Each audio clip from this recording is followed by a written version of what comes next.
Le port du Havre, la porte d'entrée de tous les produits que nous consommons chaque jour. 68 millions de tonnes de marchandises du monde entier transitent ici chaque année pour desservir la France et l'Europe. Là-dedans, c'est peut-être des caméscopes, des télés, de la porcelaine. C'est quand même extraordinaire de se retrouver acteur de tout ça. Véritable poumon économique dans notre pays, Le Havre, c'est le premier port pour le commerce extérieur de la France.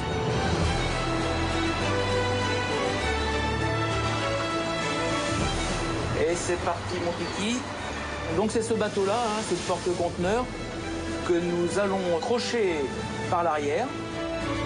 Marins, pilotes, dockers, douaniers, 24 heures sur 24, plus de 15 000 employés font tourner cet univers fabuleux, parfois au péril de leur vie. Il faut maîtriser aussi ses peurs parce que le fait d'être à 16 mètres de haut en permanence, c'est stressant, il faut être toujours en mouvement. On va se rendre compte de s'il y a de la tension ou pas à bord. Ça arrive. Pendant 6 mois, nous les avons suivis dans ce monde de démesure qui s'étend sur plus de 10 000 hectares, l'équivalent de la ville de Paris. À part le métier de docker, je ne connais pas de profession où on retourne sur son lieu de travail à la retraite. Quand on est docker à vie, on ne peut rien faire d'autre. C'est pas possible. Tout le bateau est bien équipé, il y a grand confort. Ici, vous avez ma chambre. Et pour la première fois, ils nous ont autorisés à entrer dans les coulisses du port du Havre. C'est énorme.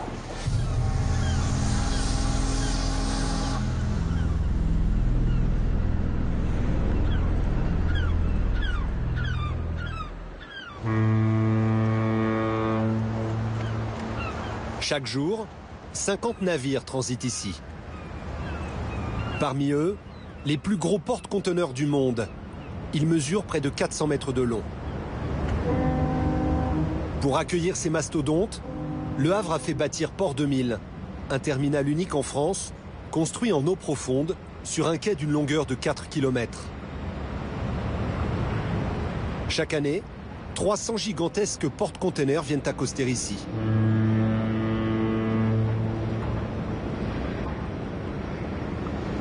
Mais pour des questions de sécurité, les commandants de ces énormes bateaux ne sont pas autorisés à être seuls aux commandes quand ils naviguent dans le port. Chaque jour, des pilotes du Havre montent à bord pour les aider. Et pour rejoindre le commandant du bateau, un seul accès, une simple échelle de corde.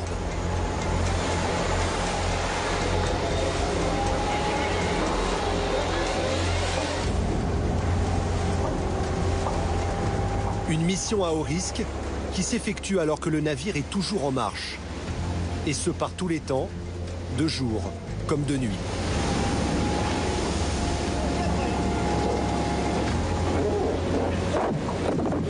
Une fois que le bateau est sorti du port, les pilotes laissent la barre au commandant et quittent le navire. 55 pilotes au Havre se répartissent le travail. Ils montent et descendent des échelles qui mesurent parfois plus de 12 mètres de haut.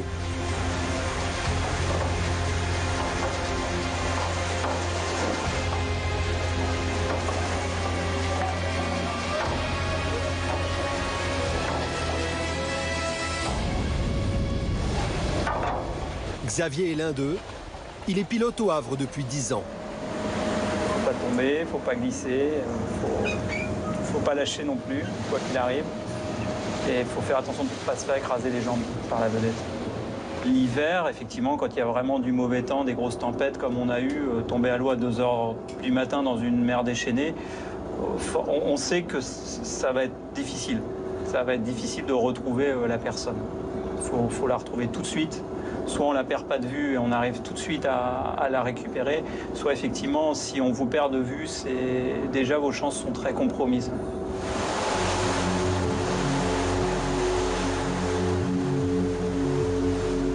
Ça peut arriver que parfois une main n'est pas bien prise, on se retrouve accroché à une main ou qu'on sente la vedette qui nous rattrape les jambes parce qu'il y a de la mer et elle remonte sur la vague et on sent nos jambes qui commencent à se faire pousser, ça arrive, oui, ça arrive. Après coup, on peut voir les jambes qui tremblent un peu en se disant tiens là, je ne suis pas passé loin de la correctionnelle. Non, moi ça m'est juste arrivé une fois en montant l'échelle, il y avait une guêpe je pense ou une abeille et j'ai mis la main dessus.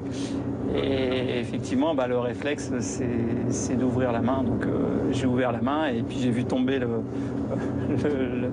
l'abeille. Mais bon, après j'ai continué. Bon, j'avais la main un peu gonflée à la fin de mon tour, mais voilà, l'instinct fait quand même qu'on reste, même si ça fait mal, on reste accroché à l'échelle. Mais l'instinct ne suffit pas toujours. Chaque année dans le monde, des pilotes se noient malgré leur gilet de sauvetage. Le dernier accident, c'était il y a 8 mois dans le port de Hambourg. Le pilote a glissé sur un barreau de l'échelle avant de tomber dans les eaux glacées de la mer du Nord, où il est mort d'hypothermie.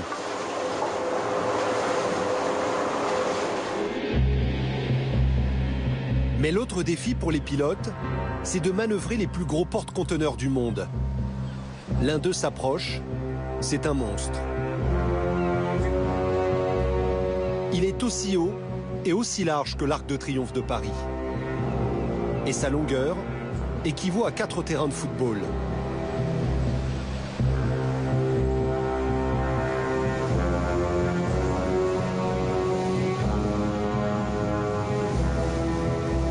À la tombée de la nuit, le bateau a l'autorisation d'entrer dans le port.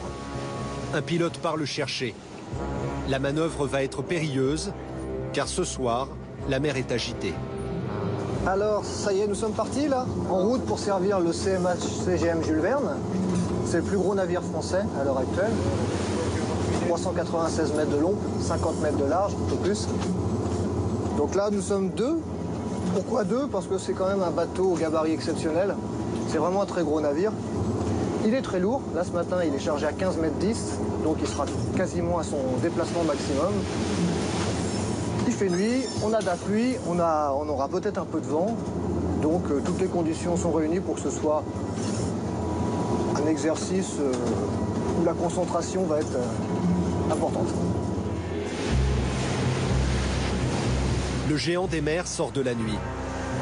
Sur ce type de navire, l'échelle est petite, car le pilote passe par la cale. On a souvent une appréhension petite, elle est nécessaire. On ne va pas la fleur au fusil sur nos bateaux. On s'entraîne au quotidien puisque c'est notre métier. Mais on s'y prépare surtout pour des navires un peu particuliers comme ça. Le transport maritime, c'est une expédition maritime à chaque fois. Et donc, il y a toujours des surprises. C'est ça qui va faire qu'on va avoir une certaine appréhension.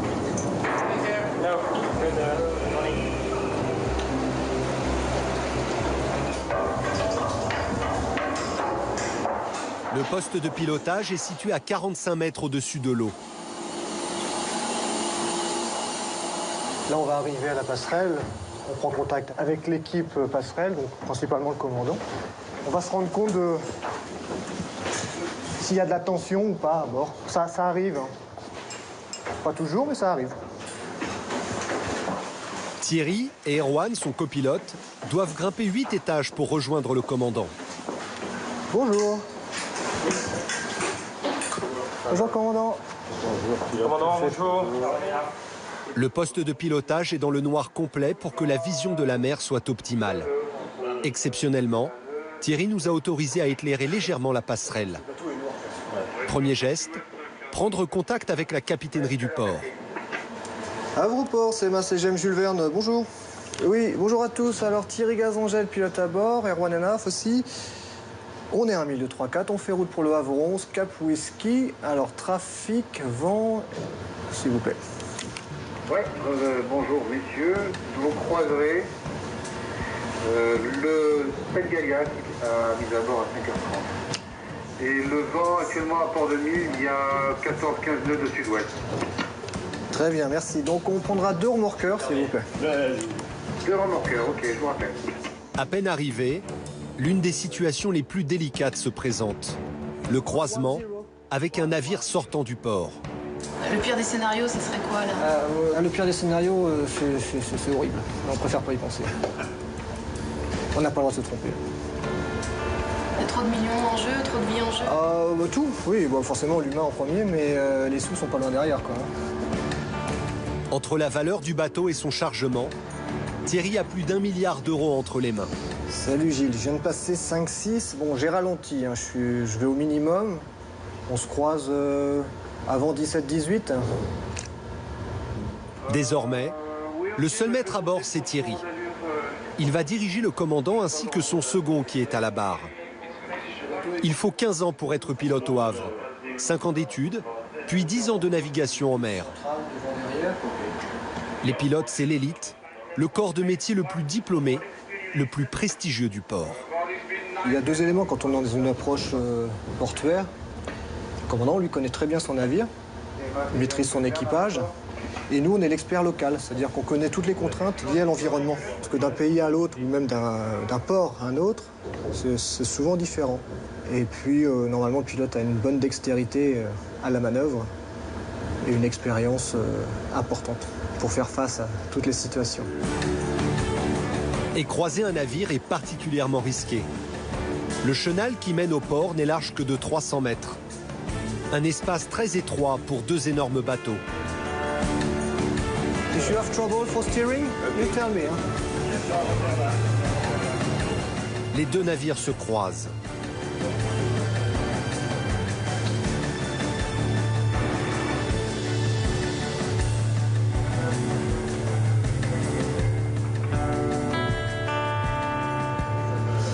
Alors j'étais un peu en retard, mais ça s'est très bien passé. Donc là maintenant on réduit l'allure pour passer les digues à une vitesse raisonnable. Le Jules Verne entre à présent dans Port 2000. Un autre moment crucial pour Thierry. Il faut mettre à quai le mastodonte qui est chargé à bloc. 165 000 tonnes de marchandises réparties dans 16 000 conteneurs. Erwan, le copilote de Thierry, travaille au Havre depuis 1999. Au cours de sa carrière, il a vu les navires se métamorphoser. Plus le bateau est gros, plus le bateau est difficile à piloter. Les compagnies maritimes construisent de plus en plus des plus gros navires pour transporter beaucoup plus de conteneurs, de boîtes de conteneurs. Sur le type de navire, on en est maintenant à plus de 13 000 boîtes. Et il y a encore 15 ans, lorsque je suis rentré au pilotage, les plus gros navires, c'était des 250 mètres. Maintenant, on arrive à des 400 mètres. Jusqu'où irons-nous ? On sort parce que là, on se rapproche du quai. 60 mètres, 60. Au niveau visuel, il faut vraiment être très précis. Il faut vraiment que je vois le quai. Il faut que je vois le bord du bateau. C'est tout. On va à 26 en route, comme vous êtes, c'est bien, la côté nord. 40 mètres. 40.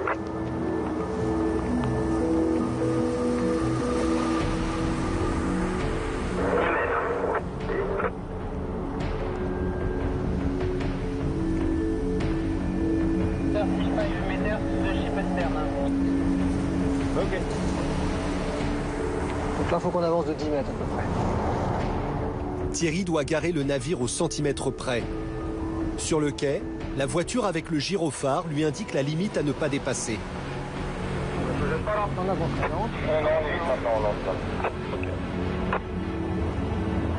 Devant tous ces portiques, on ne peut que se dire que c'est vraiment un monde de démesure. Là, on a 6 portiques au milieu du bateau. Ils sont beaucoup plus hauts que nous. C'est énorme. Position. Oui, c'est énorme. Je vais voir pour la couper. Oui, merci.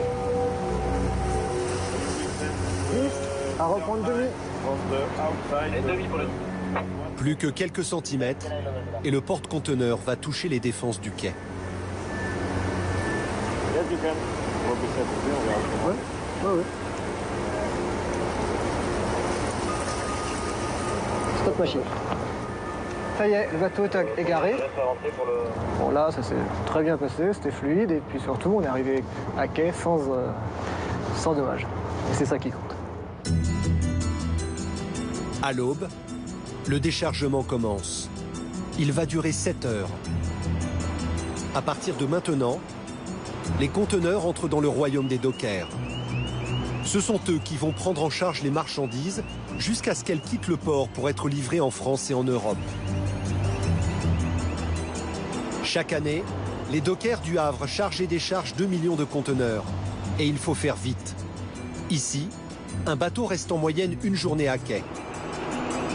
Un délai record qui permet au Havre d'afficher le temps d'escale le plus court d'Europe.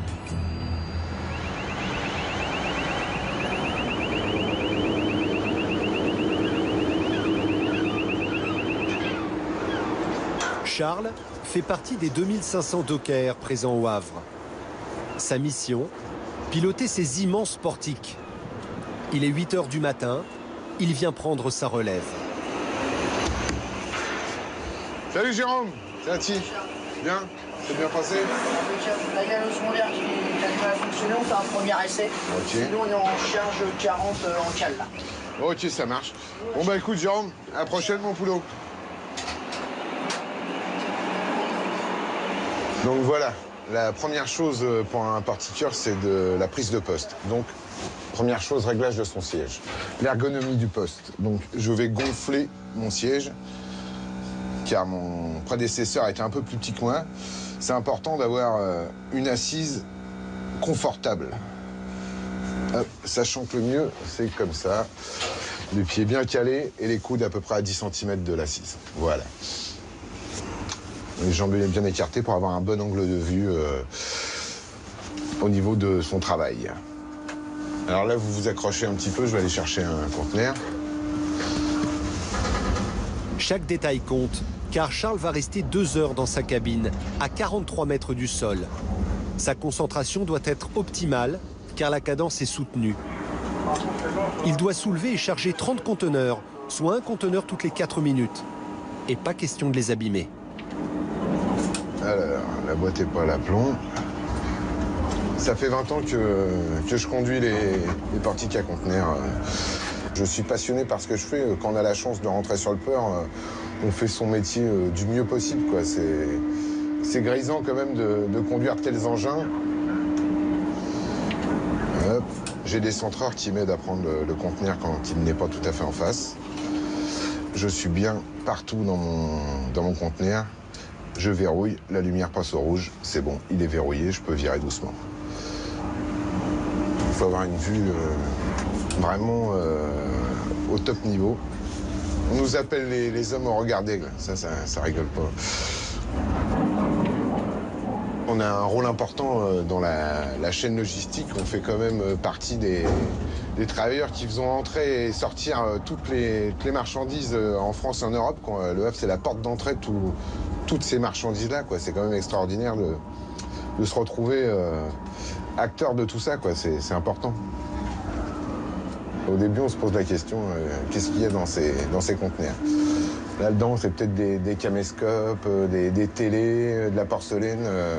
Ça fait partie des questions qu'on se pose au début. Après, bon, non, c'est un... Vous voyez, là, par exemple, je m'enchiquine parce que le bateau a bougé, je suis plus à l'aplomb. Il faut que je me décale. Là, il va falloir que je me déplace, car je ne suis pas à l'aplomb. Comme je suis très fort, je vais m'en sortir. Voilà, hop, hop.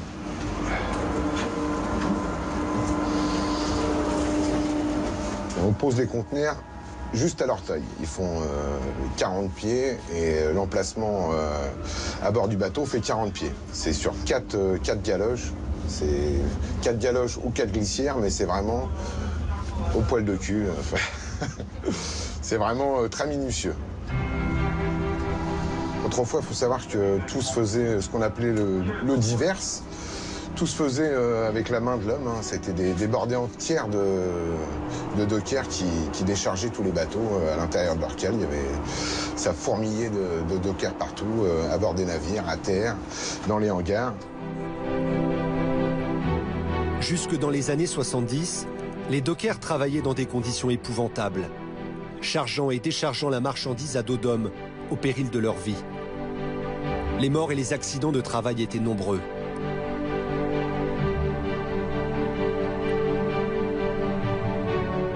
Ils étaient payés à la journée, de façon très irrégulière. Précarité, misère, injustice sociale, les dockers ont décidé de réagir. Ils se sont tous rassemblés autour d'un syndicat créé au début du siècle par les premiers dockers et une longue histoire de lutte ouvrière a alors commencé. Grève, blocage des ports, jusqu'à l'obtention en 1992 de meilleures conditions de travail, d'un salaire mensuel et de droits à la retraite. Mais la lutte ne s'est pas faite sans dégâts. Leur rudesse et leur combat ont donné aux dockers une image de voyous. Face à cette mauvaise réputation, les dockers se sont fermés et sont restés entre eux, se transmettant le métier de père en fils.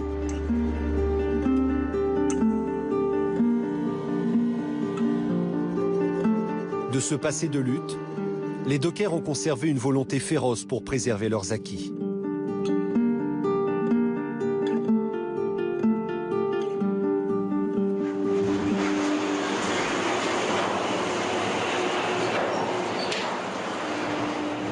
C'est un des derniers grands bastions ouvriers. C'est une fierté pour moi d'en faire partie. Effectivement, l'industrie s'amenuisant petit à petit, Docker, WAV, ça représente quelque chose, quoi. C'est un symbole. C'est un symbole.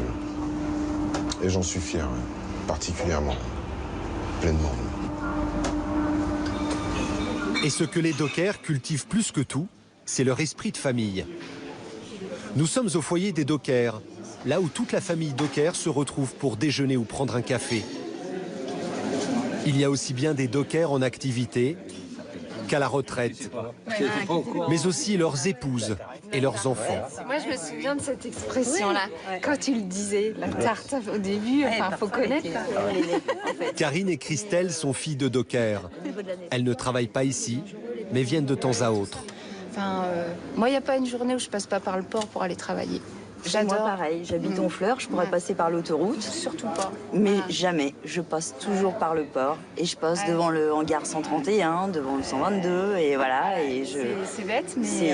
Je passerai pas par l'autoroute. Non, je passe tous les jours par le port. C'est pareil. Et même là, vous pouvez regarder autour de vous, les gens qui sont là en train de boire un café, il y en a plein qui sont plus en activité. Et pourtant, ils viennent là prendre leur café une fois par semaine, 2 fois par semaine, 3 fois par semaine, peut-être tous les jours.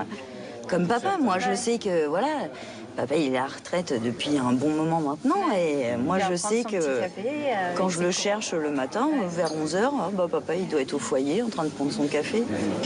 À part le métier de docker, je connais pas de profession où on retourne sur son lieu de travail à la retraite. Ça c'est incroyable, quoi.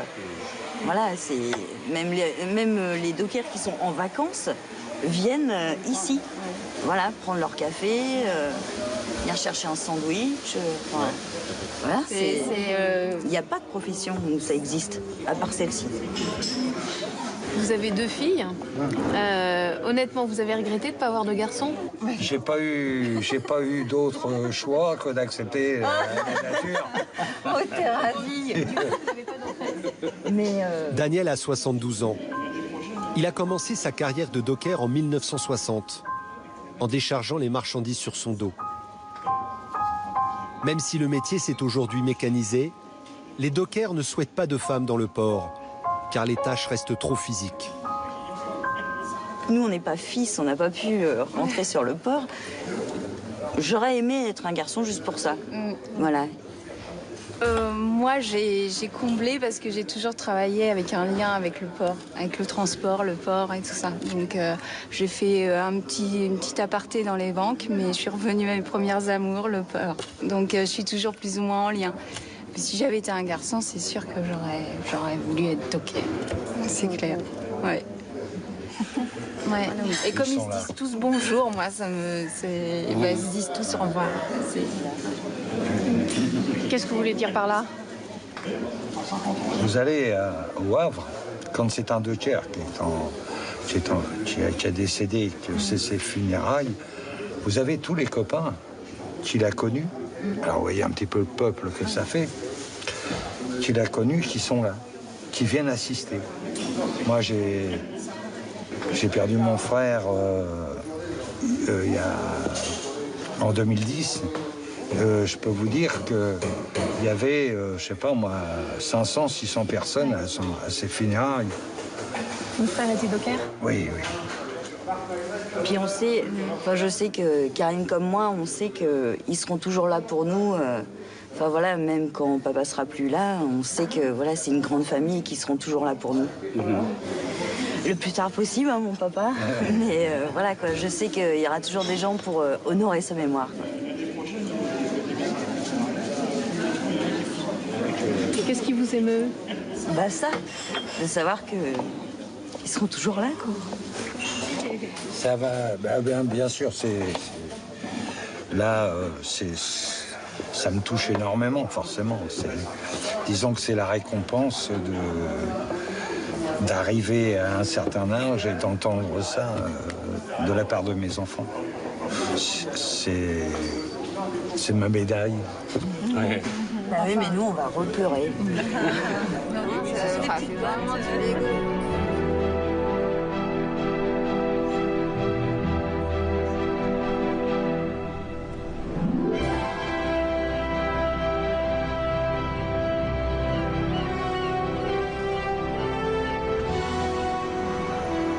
Retour à Port 2000, dans le royaume des dockers.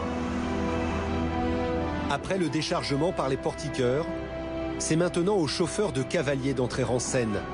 Ces véhicules de manutention qui servent à déplacer les conteneurs sur le terminal jusqu'au camion de livraison. Un balai incessant qui a lieu jour et nuit.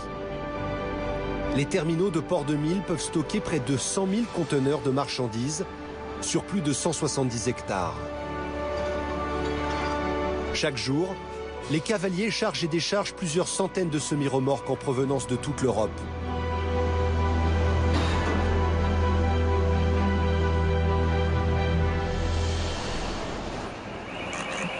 Eric est docker depuis 25 ans. C'est l'un des plus anciens chauffeurs de cavaliers du port. On est beaucoup à travailler sur le terminal.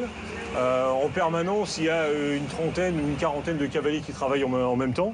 Donc on est toujours très vigilant quand on croise les autres.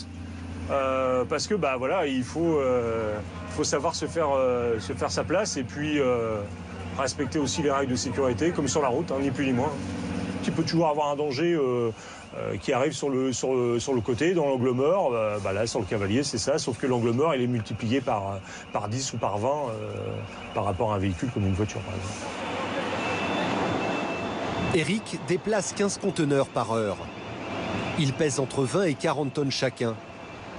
Une charge très difficile à manœuvrer quand on conduit à cette hauteur. Il faut maîtriser aussi ses peurs parce que le fait d'être à 16 mètres de haut en permanence, avec des mouvements un peu bizarres du cavalier, parce que le cavalier a des gros problèmes de stabilité, hein, sachant qu'on a le poids sur la hauteur, il faut bien maîtriser la stabilité. Voilà, c'est fatigant, c'est stressant dans le sens qu'il faut être toujours en mouvement, toujours regarder tous les angles pour être sûr de travailler en sécurité. À l'intérieur des conteneurs, il peut y avoir aussi bien des vêtements, de l'électroménager ou des produits dangereux. Ceux-ci sont alors signalés par l'ordinateur de bord. Là, en l'occurrence, celui que je transporte, c'est un conteneur avec des produits corrosifs dedans.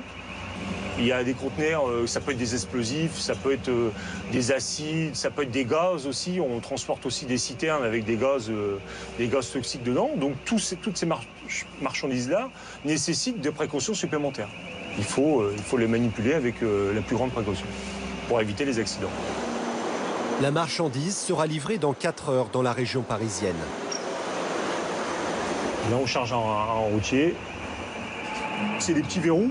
Hein, c'est vraiment petit, donc il faut à la fois de la précision, de l'adresse, parce qu'autrement, le routier le refuse, hein, tout simplement. Il ne peut pas rouler sur la route avec un conteneur qui tient que sur une partie.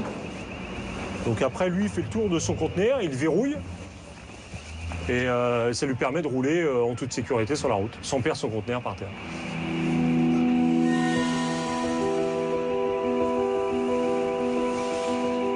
Mais les dockers ne s'occupent pas seulement du chargement et du déchargement des marchandises. Ici, un atelier de réparation des cavaliers, entièrement géré par des dockers mécaniciens.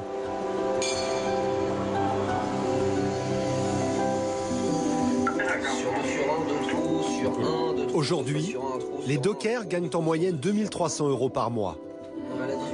Et on peut être docker et travailler dans un bureau. 24 heures sur 24, ces dockers organisent le flux entre les bateaux et les marchandises. Une prouesse logistique.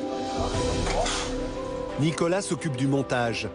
C'est lui qui répartit les conteneurs qui seront chargés au sein du navire, car chacun a une place bien précise. Chaque couleur correspond à une destination en fait. Le marron, là, il va à Ningbo. Celui-là, il va à Ningbo. C'est un port chinois, voilà, c'est ça. Ça va en Chine. Après, Shanghai, orange, voilà. Et le bleu foncé, c'est le port Kaishun, quoi. Après, voilà. Pour assurer la stabilité du bateau, Nicolas doit aussi veiller à la répartition du poids entre les conteneurs. Toujours le lourd au fond en allant au plus léger. Et sur les pontées, pareil, le lourd à pied, à plafond et en montant. C'est un jeu de couleurs et puis il faut tout bien contrôler en fait, quoi. Sur 3, un trou, sur 3, sur 2, sur 1, sur 3, un trou, sur 3. On a un jeu de Lego avec les 20 000 boîtes sur le terminal, on a un jeu de Lego avec les bateaux. C'est le même système. Comme on a un jeu de Lego, vous avez vu sur le montage des navires. C'est exactement la même chose.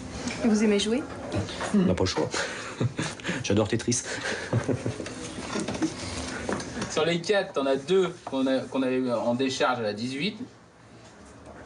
Portiqueur, chauffeur de cavalier, logisticien. Il existe en tout 17 corps de métiers différents chez les dockers. Un atout considérable qui leur permet de gérer eux-mêmes l'intégralité des mouvements des marchandises sur le terminal. Ouais, super. L'amour de notre métier, c'est ancré dans nos veines. Donc avant d'arriver ici, moi j'ai quand même été, j'étais au camion, j'étais au cavalier, on a fait plusieurs postes avant de... Donc c'est très diversifié. En fait on évolue au fur et à mesure, on démarre au bas de l'échelle et en fonction de l'ancienneté, on évolue dans notre carrière. Donc les gars qui démarrent vont démarrer au bateau, en commis, etc. Et au fil du temps, ils acquièrent de l'expérience et ils montent dans la hiérarchie.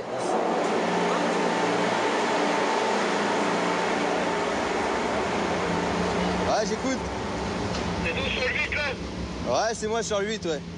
Ah, comment dire, je t'envoie Mathieu pour la perche. Ah ok, pas de soucis, s'il peut nous l'accrocher, il nous l'accroche côté terre, on va peut-être en avoir besoin pour ouvrir. C'est ici que commence une carrière de docker, dans les coursives d'un bateau, pour déverrouiller les conteneurs avant leur déchargement. Il y en a un qui se met avec toi et un qui se met avec GG. Ok? Faites 2 tirs. GG, tu vas te mettre avec... ok, et puis ils se mettent ensemble. Cédric est chef d'équipe. Il a 25 ans. Il fait partie des 200 jeunes dockers du Havre. La plupart commencent dès l'âge de 18 ans, comme dockers de bord. C'est un métier plus pour les jeunes que les anciens parce que voilà quoi, c'est physique. C'est beau quoi. Bah, une petite barre, en moyenne ça doit être entre 10 et 15 kilos à peu près.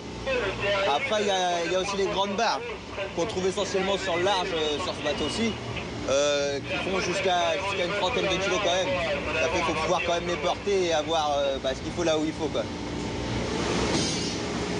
Toujours faire attention au niveau de la sécurité surtout, parce que c'est vachement important vu que c'est quand même assez dangereux. Il peut y avoir chute d'objets, en desserrant, se blesser avec la barre ou quoi, ça peut arriver pas rapidement. On peut tomber aussi, oui. Normalement tout est fait pour éviter avec les garde-corps, mais ça peut arriver vite. Ouais. Très tôt, les jeunes appliquent une règle essentielle chez les dockers.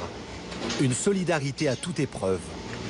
Quand il y en a un qui a un souci, quand il y en a un qui a du mal, c'est l'entraide entre nous, quoi. Travailler en équipe comme ça, se soutenir, c'est ça le plus important. Ouais. C'est vraiment cet esprit-là qui me plaît le plus en fait. C'est un esprit différent quoi, que des autres entreprises. Quand on est docker à vie, on peut rien faire d'autre. C'est pas possible. Toute votre vie vous allez... Tous les jours. Excusez-moi. Ouais, je t'écoute, Nico. Mais chez les dockers, la solidarité s'apprend bien avant d'entrer dans un port. Et l'apprentissage se fait notamment sur un stade. Allez, ça commence déjà à plus courir. Les dockers du Havre ont créé cette école de rugby en 1967. C'est en quelque sorte la pouponnière des dockers. Ce soir, c'est Fabrice l'entraîneur.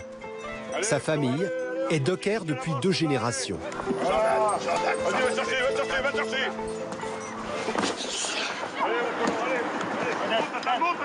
Qu'est-ce qui vous plaît le plus dans le fait de former ces jeunes, de les entraîner? De les voir comme ça. De les voir avec tout le groupe, avec les seniors et puis tout. Là, il y a une entente monstrueuse entre tout le monde. Là, tout le monde se respecte. Là, il y a mes 3 enfants là, qui sont dans le groupe. Là. Et j'attends encore un petit peu. Dans 2 ou 3 ans, il y aura mon petit-fils. Donc c'est excellent. Ici, 8 jeunes sur 10 sont des enfants de dockers. Ils ont entre 15 et 17 ans et sont encore au lycée. Ça réveille, hein. Tu dois avoir un petit bout de petit. C'est bon, ça. Se battre, s'entraider, résister, des valeurs communes au rugby et à la lutte ouvrière, si chères aux dockers. On va y arriver au poteau là-bas, allez. Ce qu'on applique grosso modo sur le terrain, c'est exactement la même mentalité qu'on a au travail. Et on défend notre casse-croûte tous les jours. Et le fait d'être tous ensemble, ça aide? Bah forcément, l'union fait la force. Hein. Le terme, il le dit bien, de toute façon. Hein. Si on est seul, voilà. Hein. Quand on est 2500, ça change beaucoup de choses. Il n'y a pas besoin d'être violent, hein. Juste d'être nombreux, hein. C'est tout. Hein. Allez, faut les marquer, il reste 2 mètres. Allez, combien, Calais, t'attends trop, là. Allez, mon Koubiak, vas-y, mon Koubiak. Vas-y, mon Koubiak, t'es dedans. Ouais, ça c'est bon. Cette union, cette force, les jeunes ressentent très tôt de l'admiration pour les anciens. En guise d'hommage, Florian, le fils de Fabrice, a inscrit pour toujours le matricule de son père docker. Je vais montrer ce que c'est que docker, père en fils. Et puis c'est une grande famille. Ceci, c'est mon numéro de carte professionnel. Pour vous dire le respect. Ça commence comme ça. Ça sera à vie. Le petit fera la même chose.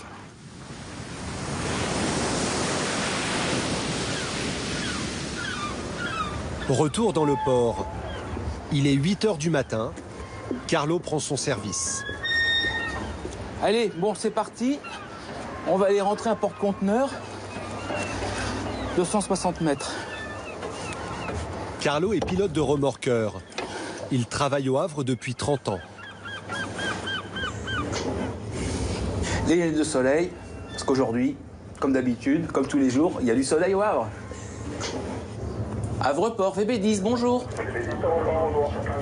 Bonjour monsieur, appareillage de Maseline pour servir le Hanse Courage.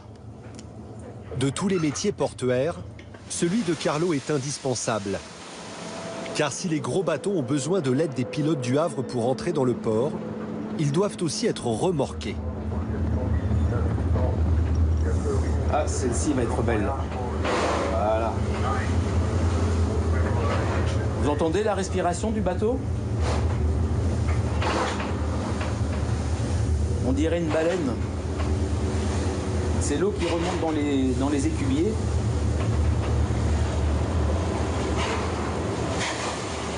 Carlo navigue vers le large, à 14 km de l'entrée du port. C'est ici que les bateaux attendent qu'on vienne les chercher. Et c'est chacun son tour. Ce matin, il y en a 8. Notre navire, c'est pas le premier, mais c'est le deuxième. Hein. C'est le petit point à l'horizon. Le bateau que va remorquer Carlo se dirige vers le port. Le pilote du Havre, lui, est déjà à bord pour aider le commandant.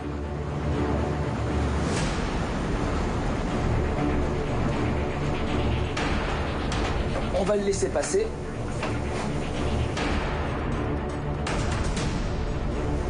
Donc c'est ce bateau-là, hein, ce petit porte-conteneur que nous allons crocher par l'arrière. Voilà, je vise bien.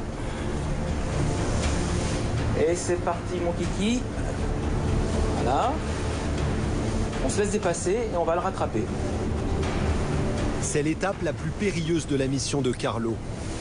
s'approcher au plus près du porte-conteneur pour le freiner. Tout seul, le porte-conteneur n'y arriverait pas. Il foncerait tout droit dans le port. Imaginez une patinoire. Sur cette patinoire, vous posez un semi-remorque de 40 tonnes et vous le lancez à toute allure.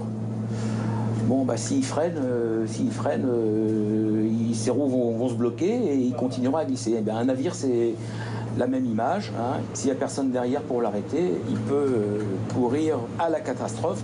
Et avec votre petit bateau, vous arrivez à freiner ce gros bateau? Oui, un petit bateau costaud. On a 5000 chevaux.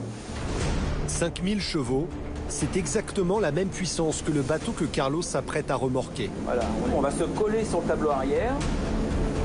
L'équipage du Hansé Courage va nous envoyer une touline qui a plutôt l'air d'une amarre.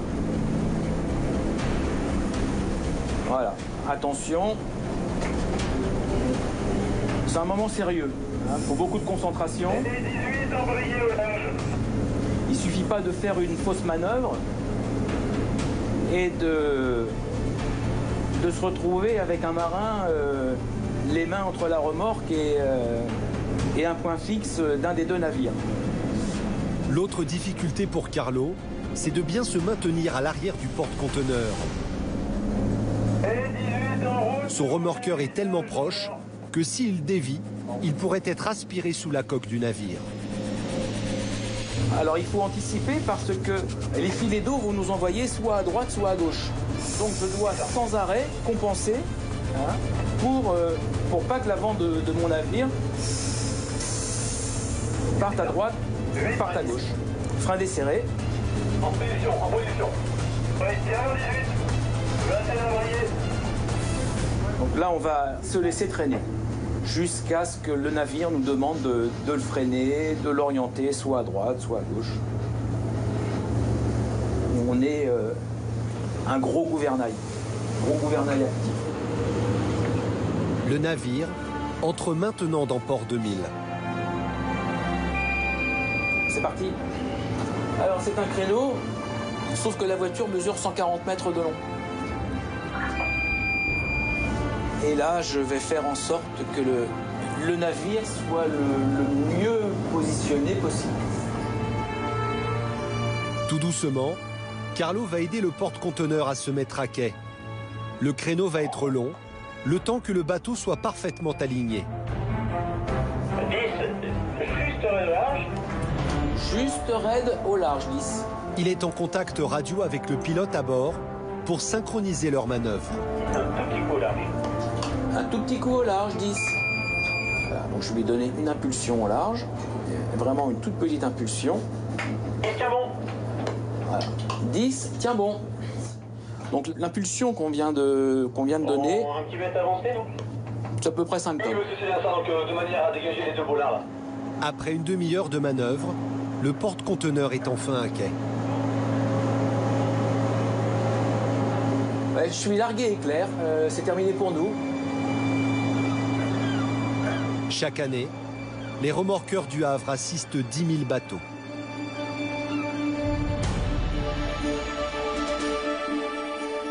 Le Havre, une ville et un port dont l'histoire est intimement liée et dont le passé est tumultueux. Tout commence en 1517, quand François Ier donne l'ordre de construire le port. S'ensuivent des siècles de gloire, où le Havre connaît un essor fulgurant grâce à l'importation de café, d'épices et de coton. Mais les bombardements de la guerre 39-45 vont tout détruire. La ville est rasée à 80%. Le port n'est qu'un tas de gravats.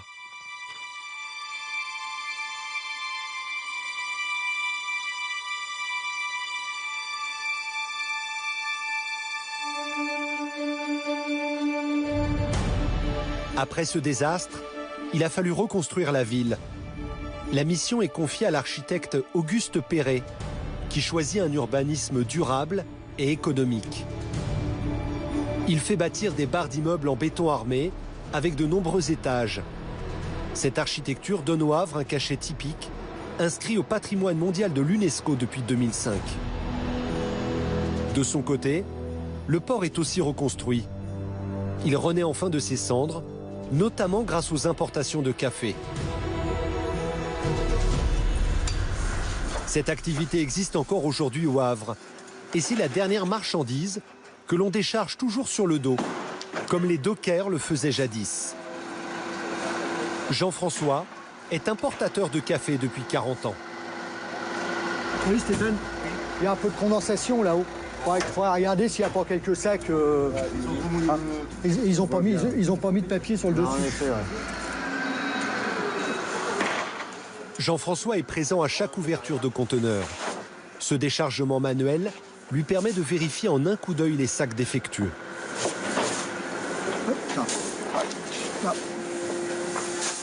Regarde le café. Ouais, c'est tiède. Il est tiède. Il est tiède. Alors, prends-en une feuille blanche et croque-la, tu vas voir. Tu vas voir qu'elle est toute molle. Elle est molle. Regarde. Tu croirais du chewing-gum. Moi, ils sont molles. Ah. On voit que dans ce conteneur, il y a une anomalie. Ils ont mis du papier craft sur les côtés, au sol, mais ils n'en ont pas mis sur le dessus, puisque la condensation, l'humidité remonte, se colle au plafond et après peut redescendre sur les sacs qui se situent en hauteur. Là, on se retrouve avec un sac qui a été mouillé par condensation.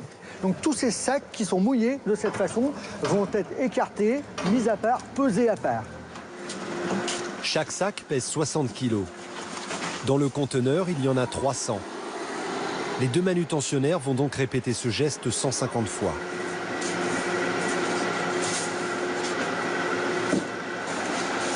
Ça fait depuis longtemps que vous portez des sacs de café? 23 ans. C'est une question d'habitude. C'est une question d'habitude. Et c'est quoi la technique? Ouais, le courage, surtout.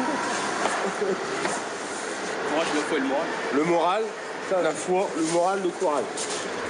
Les trois trucs, c'est bien. C'est un vrai savoir-faire, parce que certaines personnes n'arrivent jamais à effectuer cette opération.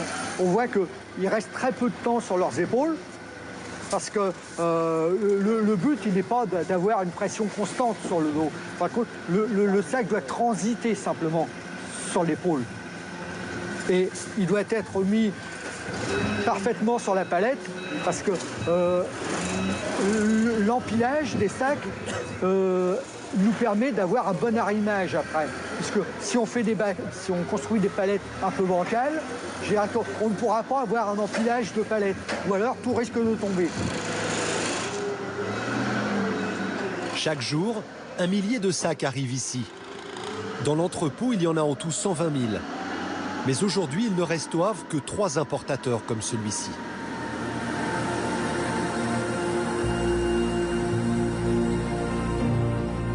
Car si le café a permis au Havre de devenir jadis le premier port européen pour son importation, la ville a perdu son leadership dans les années 70. Le port d'Anvers, plus compétitif, lui a volé la vedette. Aujourd'hui, Anvers importe 340 000 tonnes de café chaque année et livre un marché de masse. Le Havre importe seulement 120 000 tonnes, mais mise sur la qualité en s'adressant à un marché de niche composé de petits torréfacteurs. L'histoire du Havre et du café sont intimement liées. Et ça, je veux dire que c'est notre patrimoine. Donc notre patrimoine, je crois qu'on peut en être fier. Et il faut essayer de le conserver.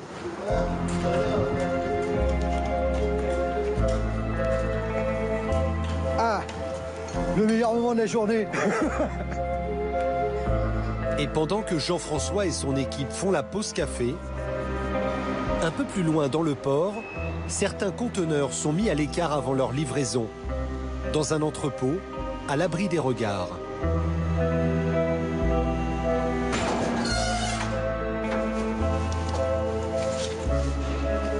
Grégory est douanier. Chaque jour, il contrôle les marchandises d'une vingtaine de conteneurs avant leur entrée sur le territoire français. Qu'est-ce que c'est, ça? En principe, ce sont des fers à repasser.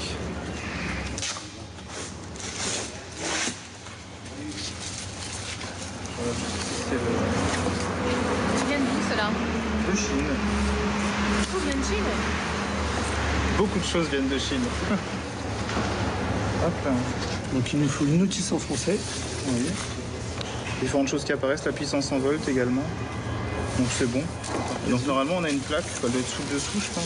Voilà, voilà. Donc voilà, donc on a bien le modèle, c'est bien ce modèle-là, il y a la fabrication et on a le distributeur, donc au cas où problème, il y a les coordonnées de tout, donc en termes de marquage, ça paraît correct. La première impression est bonne. On va mettre dedans. La marchandise est aux normes pour pouvoir entrer en France. L'exportateur chinois n'a déclaré que des fers à repasser dans ce conteneur. Grégory veut s'assurer que ce soit bien le cas. Je voudrais voir un petit peu précisément ce qu'il y a dans le fond. Le conteneur a dû être un peu secoué, les cartons sont renversés. Je voudrais voir comment ça se présente.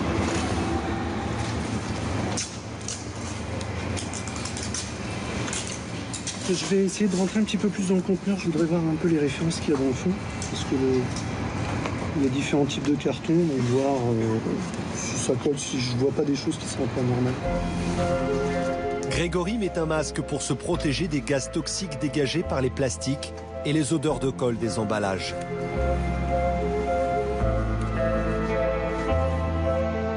Les conteneurs contrôlés ne sont pas choisis au hasard. Ils sont rigoureusement ciblés par les services des douanes qui savent tout de la traçabilité des marchandises. Port d'embarquement douteux, importateurs déjà condamnés, produits dangereux ou origine suspecte, les douaniers ne contrôlent que les marchandises qui présentent un risque de fraude ou de danger pour les consommateurs. La même chose en différentes couleurs.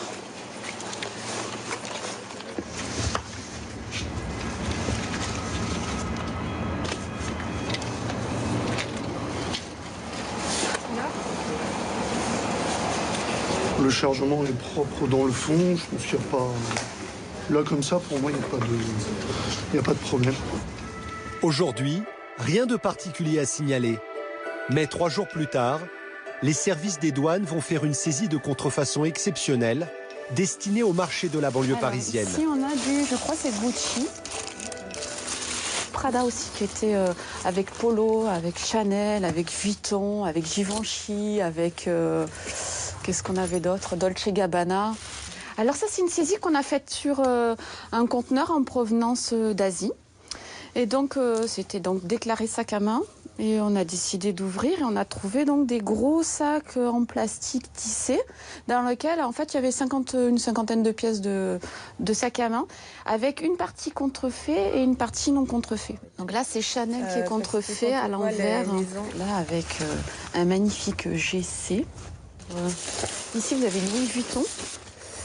Donc là, je pense qu'il y a une petite faute d'orthographe avec le L qui a été inversé avec le V. Donc on a Louis Vuitton qui est devenu Louis Vuitton.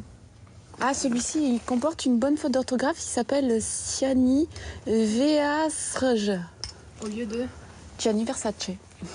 Donc il y a toutes les lettres y sont, sauf qu'elles ne sont pas dans le bon ordre.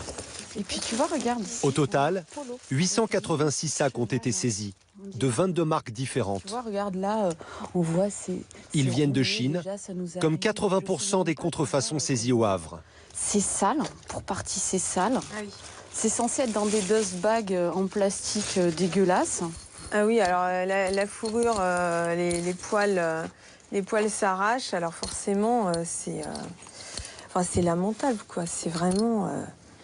Donc on voit clairement que voilà, ça c'est pas de la qualité, c'est clair. Et je pense qu'aucune marque digne de ce nom ne réalise de tels objets. Ouais.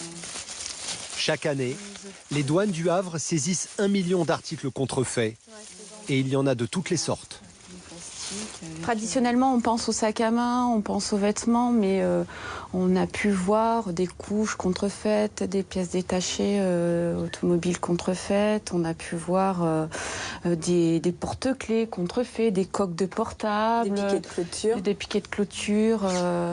Tout est absolument contrefait. Pas seulement le luxe. Pas seulement le luxe.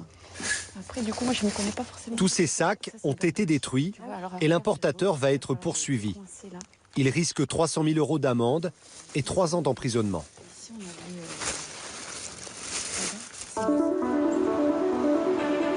Après leur passage aux douanes, les marchandises sont libérées. Elles peuvent maintenant être livrées aux consommateurs. 3 moyens pour quitter le port. La route, le train ou encore le transport fluvial. Il est 8 h du matin. Le Bosphore, un bateau spécialement conçu pour transporter des conteneurs, s'apprête à remonter la Seine, du Havre jusqu'au port de Gennevilliers près de Paris. Un parcours de 350 km. Changement de décor total, le rythme frénétique du port fait place à la douceur de la Seine.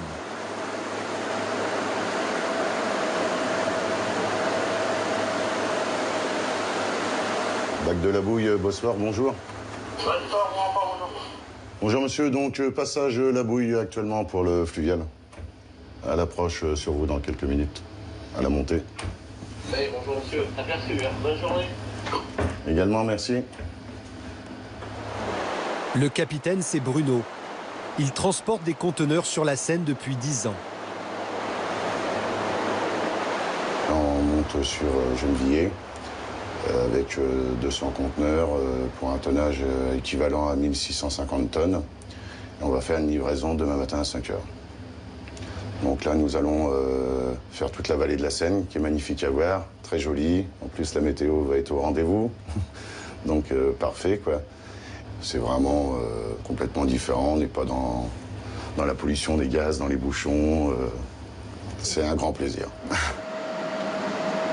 Le voyage va durer 30 heures. Un trajet qui peut paraître long, mais qui est en réalité économique et écologique. Car avec ses 200 conteneurs à bord, le bateau de Bruno remplace 200 camions. Aujourd'hui, 250 000 conteneurs transitent par la Seine chaque année. C'est un conteneur sur 5. Je suis descendant de bateliers, quoi. Donc j'ai eu mes grands-parents qui étaient bateliers, mes parents. Aujourd'hui, je pratique ce métier-là, pas parce qu'ils le faisaient, parce que j'adore et j'ai eu le coup de cœur, quoi. Donc là, voici mon fils, hein, qui fait partie de mon équipage, donc qui est matelot, qu'il a comme grade matelot garde-moteur, hein, qui consiste à tout ce qui est guidage, amarrage, entretien du bateau, la cuisine, etc., quoi, polyvalent partout, quoi. C'est un plaisir de travailler ensemble et puis une fierté que l'un de ses enfants a voulu pratiquer ce métier-là. Donc l'idée venait de lui, donc encore mieux, quoi. Donc pour combien de temps, je ne sais pas, mais actuellement on travaille ensemble et puis on profite de tous ces moments-là, quoi.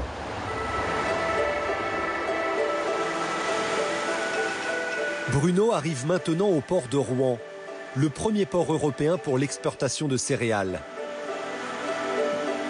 Il s'étend sur 16 km le long de la Seine. Au fil de l'eau, des gigantesques silos à grains qui font le bonheur des oiseaux.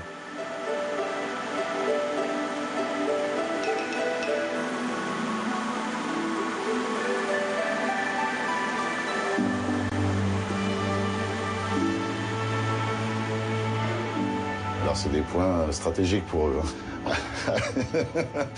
C'est la grande cantine pour ces oiseaux. Les pigeons, c'est une cantine, on va dire les restos du cœur. Une grosse distribution par rapport à toutes les céréales, le blé, l'orge, le maïs. Tout est là pour eux et à volonté quasiment.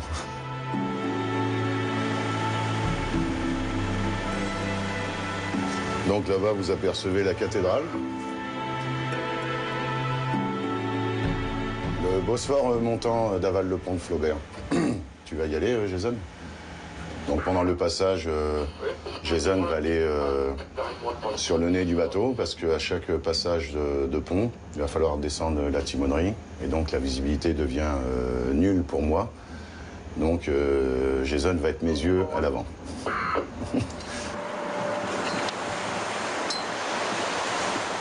Donc là, actuellement, je vais croiser mon collègue Loural. Donc c'est les deux mêmes bateaux, hein. On fait le trafic tous les deux. C'est-à-dire que quand lui part de Gennevilliers, moi je pars du Havre. et vice-versa. Quand lui part du Havre, moi je pars de Genneviers. Donc à longueur d'année, on a l'occasion de se croiser quasiment tous les 2 jours, quoi. Et là, actuellement, c'est plein de conteneurs qui se croisent, donc on va dire un peu plus de 400 conteneurs, quoi, pour 2 bateaux. Donc les mêmes dimensions, la même capacité. Le Bosphore et l'Oural font 4 allers-retours hebdomadaires et acheminent 1500 conteneurs chaque semaine. Un trafic que les ports du Havre, de Rouen et de Paris aimeraient doubler d'ici 5 ans. Pour cela, les 3 villes se sont réunies pour faciliter la navigation des bateaux et permettre au port du Havre de se prolonger jusqu'à Paris.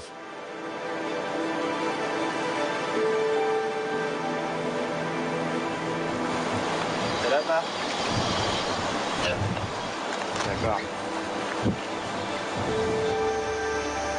Donc voilà, nous allons passer l'ouvrage. Au revoir la visibilité. Là, je descends toute la timonerie et j'attends de passer tout le pont.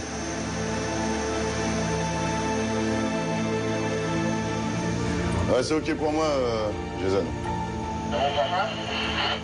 Ouais, c'est bon.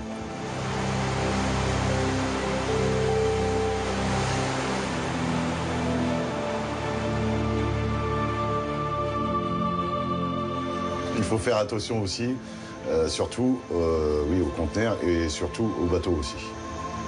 Passage du pont, là. Donc là, c'est les premiers. Hein. Maintenant, jusque Genneviers, ça va être que ça. Hein. Monter, descendre à chaque ouvrage. Et là, c'est reparti. On monte la timonerie pour avoir une visibilité à l'œil nu.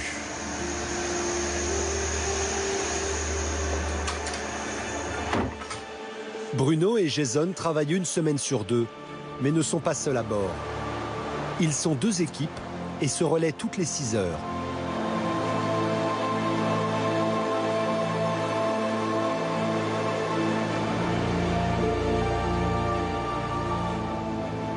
Ah, là, la relève qui arrive. Salut. Salut. Tu vas bien? Ouais. Bon, je vous présente mon second capitaine. Changement de quart pour qu'on puisse aller se restaurer. C'est Joël qui vient remplacer Bruno. Bien dormi?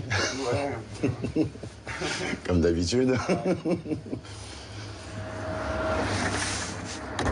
Après 6 heures à la barre, Bruno rejoint son logement situé sous la cabine de pilotage. Oh, ça va, tu t'en sors? Ouais, nickel. Tu veux un coup de main? Voilà, c'est bon, j'ai fini de couper les saucisses. Il faut juste les faire revenir. Encore un petit repas léger pour ce soir. Les efforts et les réconforts. Tout le bateau est bien équipé, il y a grand confort, chambre froide, 4 congélateurs, 3 frigidaires. Donc il y a vraiment ce qu'il faut pour faire sa petite vie à bord en continu, quoi. Ici, vous avez ma chambre.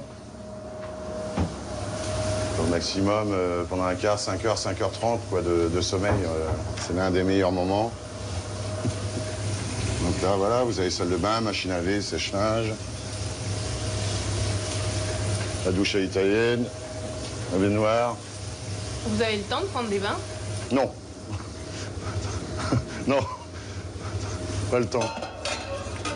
Il y a en tout 200 mètres carrés habitables. Le bateau est flambant neuf. Il fait partie d'une flotte de transport fluvial de nouvelle génération. Tout a été étudié pour le bien-être de l'équipage qui doit veiller pendant 30 heures d'affilée sur ces précieux conteneurs. C'est l'air appétissant. Hein, je pense qu'on va bien se régaler. Oui, je pense aussi. Ouais. Pendant ce temps-là, Joël s'apprête à faire face à un moment délicat, le passage d'une écluse. Il y en a 10 sur le parcours. 25 mètres pour engager le pointille de droite, avec une bonne dizaine de jours. C'est Bernard qui va le guider à l'avant, car le bateau est très large et l'écluse très étroite. La manœuvre doit être parfaite, elle se joue au centimètre près. Ouais, il faut venir très doucement et faire attention à ce qu'on fait, quoi. Pas donner de grands à-coups. Faut être très précis, quoi. 8 mètres de jour à droite et la porte a du mal à fermer à droite. Encore une quinzaine de mètres pour engager le coin des masses. Faire attention au conteneur, à la marchandise. Parce qu'il y a des marchandises de valeur à l'intérieur, donc si on abîme les conteneurs, on abîme forcément ce qui est à l'intérieur. L'équipage connaît la nature du chargement. 4 mètres de jour pour l'avant. Mais par mesure de sécurité, il n'a pas le droit de la divulguer. Ce n'est qu'après le trajet que nous avons appris qu'il s'agissait de fours à micro-ondes, d'aspirateurs et de congélateurs. 1 mètre pour l'avant, 50 pour l'arrière, 80 pour l'avant, 60 pour l'arrière, toujours 40 pour l'avant. C'est bon comme ça, Joël.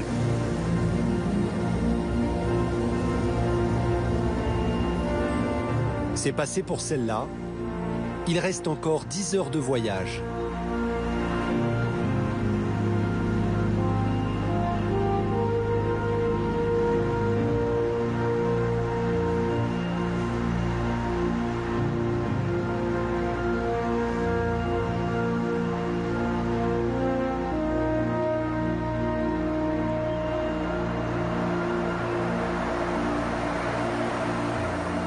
Il est 5 heures du matin.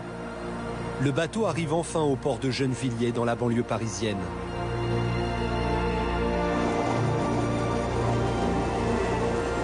Au lever du jour, le déchargement commence. Ces marchandises du monde entier vont bientôt être livrées dans tous les magasins de France et d'Europe et approvisionner 450 millions d'habitants. Depuis leur arrivée au Havre, il n'aura fallu que quelques jours pour qu'elle soit à la disposition des consommateurs. Mais le port ne veut pas s'arrêter là. Des travaux d'agrandissement sont prévus pour doubler la capacité d'accueil des conteneurs d'ici 2020. Le Havre continue d'écrire sa fabuleuse histoire.